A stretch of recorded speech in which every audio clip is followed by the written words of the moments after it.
Assalamualaikum warahmatullahi wabarakatuh. Nama saya Bella Prawesti Putri dari Program Studi Pendidikan Seni Tari kelas 2A 2020. Korupsi berasal dari kata corruption dalam bahasa Latin yang berarti kebusukan, keburukan, kebejatan, ketidakjujuran, dapat disuap, tidak bermoral, penyimpangan dari kesucian. Banyak sekali hambatan dalam pemberantasan korupsi, terlebih bila korupsi sudah secara aspek kehidupan masyarakat di sebuah negara. Beragam cara dicoba, namun praktek korupsi tetap subur dan berkembang baik dari segi kuantitas maupun kualitas. Kegagalan memberantas korupsi di masa lalu dapat memprediksi keinginan semua pihak untuk memberantas korupsi. Perlu dipahami bahwa tidak ada satupun konsep yang dapat menjawab bagaimana seharusnya korupsi dicegah atau diberantas.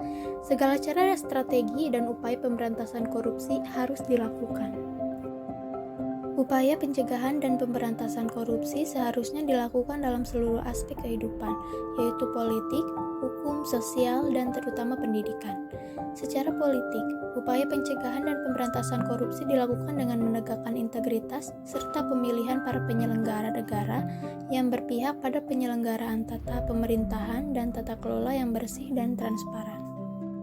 Secara hukum, upaya pencegahan dan penanggulangan korupsi adalah dengan menerapkan sanksi yang berat untuk setiap orang yang secara melawan hukum melakukan perbuatan untuk memperkaya diri sendiri atau orang lain atau sesuatu korupsi yang dapat merugikan keuangan negara atau perekonomian negara yang dimaksud.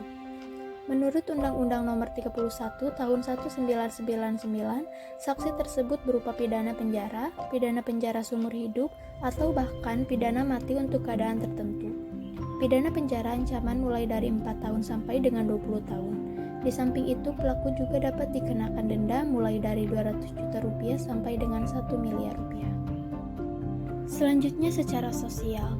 Upaya pencegahan dan pemberantasan korupsi dilakukan dengan melibatkan partisipasi masyarakat secara luas, mulai dari aktif mendalam menyebarkan nilai-nilai anti korupsi melalui gerakan sosial dan lembaga swadaya masyarakat sampai dengan berperan aktif dalam upaya penegakan hukum sebagai pelapor, aktif sebagai saksi yang dilindungi secara hukum.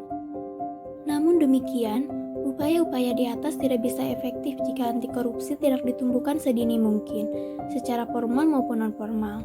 Pendidikan merupakan salah satu elemen efektif yang dapat mengajarkan dan mengembangkan sikap anti korupsi secara terstruktur dan efektif.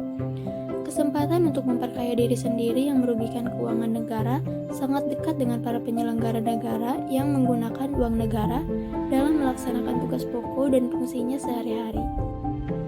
Sebagian besar dari penyelenggaraan negara ini adalah lulusan perguruan tinggi, berkesempatan untuk mengerti akan bahaya dan dampak korupsi, serta konsekuensinya jika diberi kesempatan untuk itu.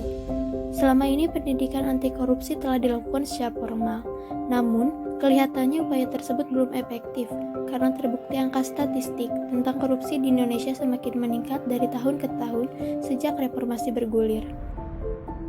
Oleh karena itu, upaya pencegahan dan penanggulangan korupsi melalui pendidikan perlu dirumuskan secara formal agar dampak dan perilaku sikap anti korupsi bisa lebih terstruktur secara ilmiah.